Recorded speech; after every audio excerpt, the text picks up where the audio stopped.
Jangan lupa subscribe YouTube channel Metro TV News dan jangan lupa nyalakan notifikasinya.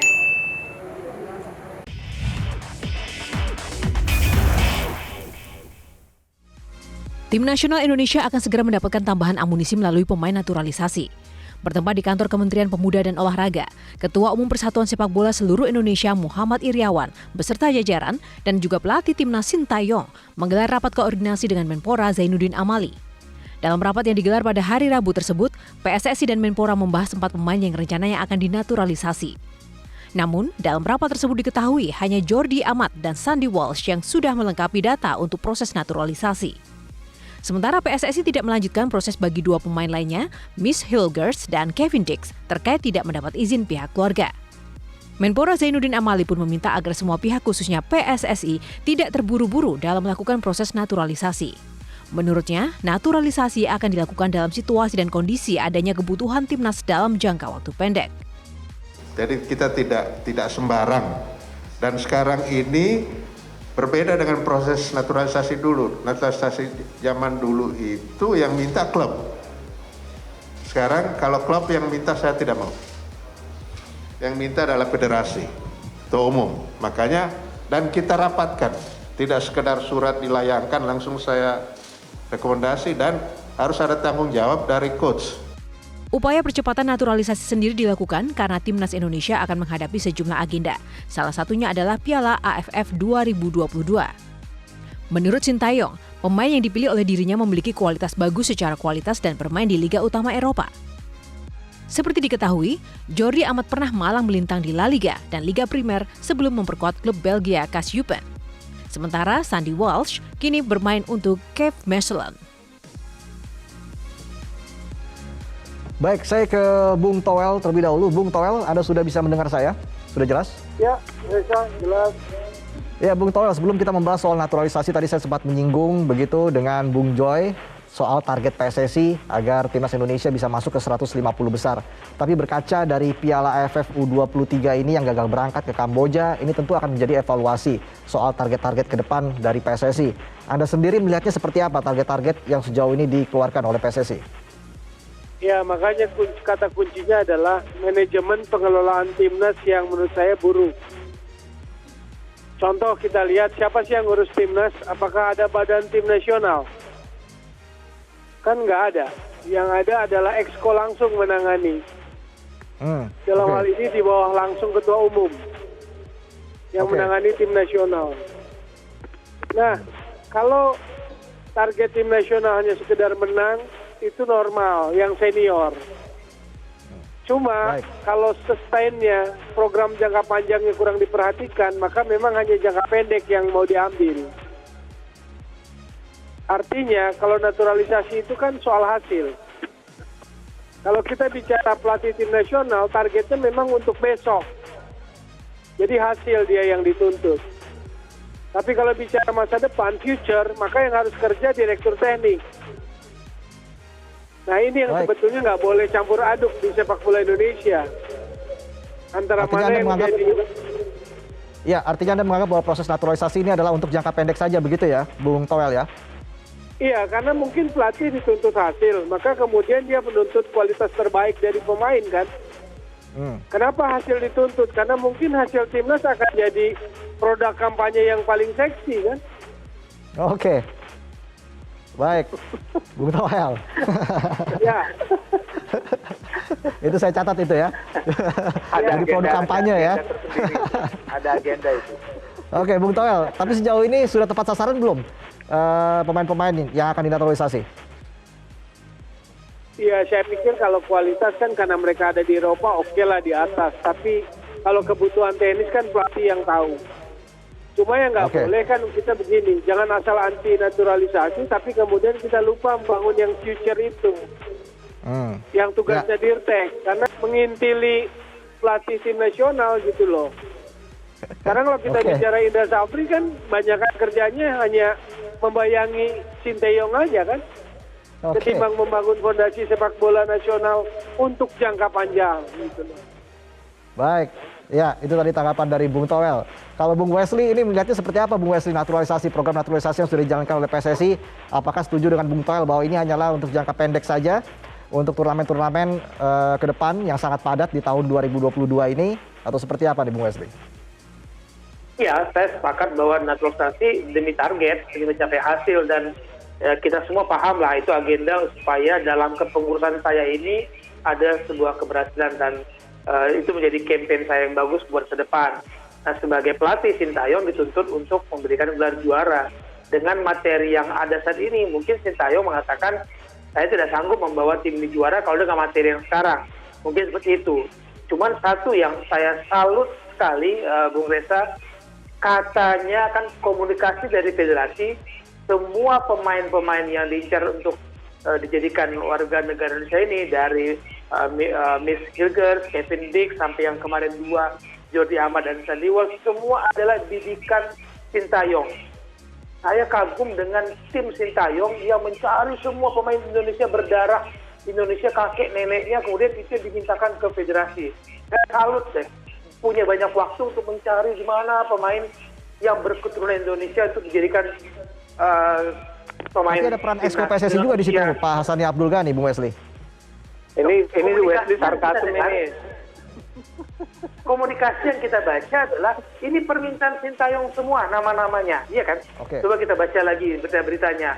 Dan saya memberikan semua jempol yang saya punya untuk tim Sintayong yang mencari semua pemain di Eropa yang berdarah Indonesia ditawarkan dan diajukan ke PSSI untuk dinaturalisasi. Bung Joy, kenapa ketawa Bung Joy?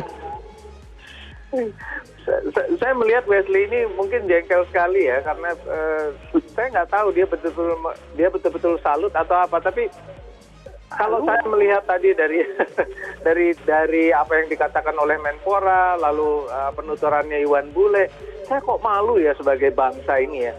Apa? Kenapa? Oke lah, Tommy Welly bilang ini sasaran jangka pendek, fine. Wesley bilang salut dan macam-macam. Kalau saya malu ya.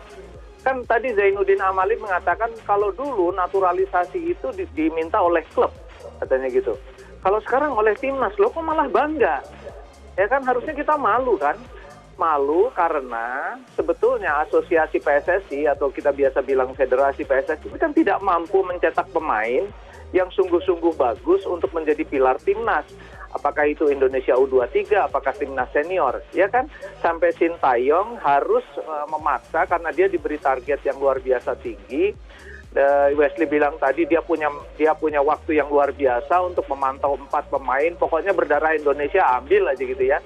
Kalau saya kok sangat malu sebagai orang Indonesia ya. Kita ini begitu rendah diri ya.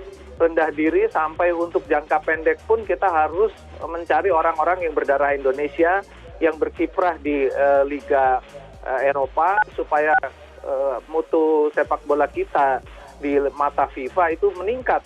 Kan itu sangat memalukan menurut saya karena kita sebetulnya punya talenta yang luar biasa besar dan ini adalah tugas direktur teknik yang tadi Tommy Welly bilang. Direktur teknik kerjanya apa? Ya kan? Kalau Iwan Bule karena memang dia punya agenda tersendiri di balik dia menjadi ketua umum, dia entah mau jadi apa, dia mau untuk campaign. Jadi dia meminta untuk naturalisasi karena dia punya target untuk tim nasional. Siapa sih yang akan melihat dia kalau dia tidak berprestasi di PSSI gitu loh. Jadi menurut saya ini sangat memalukan. Oke, nanti kita akan lanjutkan lagi pembahasan soal naturalisasi dengan segera datangnya 2 pemain baru. Siapa yang harus dikorbankan sesaat lagi pemirsa, tetaplah di Soccer Time.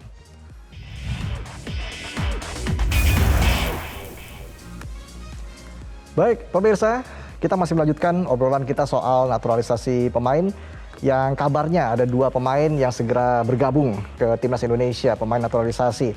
Kalau dari Bung Ropan, bagaimana Bung Ropan melihat teka-teki naturalisasi yang dijalankan oleh PSSI dan juga Sintayong sejauh ini? Ada 2 nama yang meleset, tapi Sintayong masih mengincar 1 pemain lagi untuk bisa dinaturalisasi. Sejauh ini seperti apa Anda melihatnya, Bung Ropan? Iya, 2 tidak bisa ya, Miss Hilger dan Kevin Dix itu sudah tidak bisa karena alasan orang tua ya, keluarga yang tidak mengizinkan. Sintayong juga mengajukan 1 nama pemain gelandang dari AZ Alkmaar. ya, kalau nggak salah Tijani. Saya pikir lupakan dulu itulah.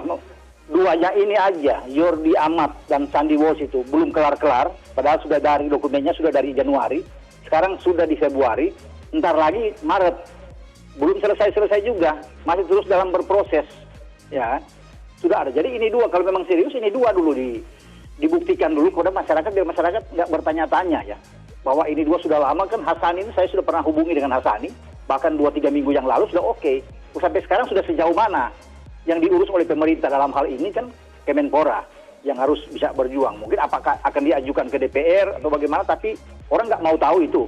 Yang orang mau tahu bahwa mereka sudah resmi menjadi warga negara dan bisa bermain di tim nasional. Ini harus dibuktikan dulu ya, untuk bagi Kemenpora ya, untuk bisa mengatakan bahwa ini berhasil. Jangan dulu nanti tiba-tiba sekarang Sintayong sudah mengajukan satu nama lagi. Oh kapan lagi itu? Mungkin bisa bulan Mei atau bulan Juni baru selesai. Karena 2 I-nya aja belum selesai kan. Jadi saya pikir itu tidak perlu terburu-buru. Jadi apa kata Menpora juga oke juga. Jangan terburu-buru dulu. Pelan-pelan aja. Baik. Jadi 2 ini juga selesaikan buat saya. Tapi kalau menurut Anda sudah tepat sasaran tidak? Karena kan pemain yang dinaturalisasi ini kebanyakan adalah posisinya back begitu, Bung Ropan. Sementara kita tahu yang lemah di timnas Indonesia adalah posisi back dan juga posisi striker. Anda melihat ini sudah tepat sasaran ataukah memang ya kita serahkan saja semuanya kepada Sintayong?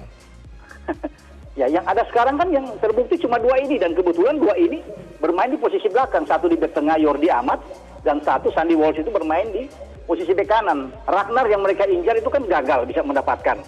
Jadi ya memang cuma 2 ini, makanya saya bilang ini cepat-cepat aja diurus dulu, dibuktikan dulu bahwa mereka memang jadi yang bertahan bersama Rahmat Irianto. Nah, masih bisa lah. Tetapi kan di kanan juga berpengaruh bagi Asnawi Mangkualam. Kalau kita berkaca dari Piala AFF kemarin kan pemain-pemain naturalisasi seperti Elkan Bagot, Victor Igbonevo begitu jarang dimainkan sebagai starter begitu, Bung Wesley. Bagaimana Anda melihat proses naturalisasi yang sejauh ini dijalankan? Iya, dengan 2 nama ini kita lihat dulu ya, Jordi Amat itu bisa sebagai center back maupun sebagai gelandang bertahan. Mungkin sebuah pilihan adalah memainkan 2 posisi yang penting sebagai gelandang bertahan.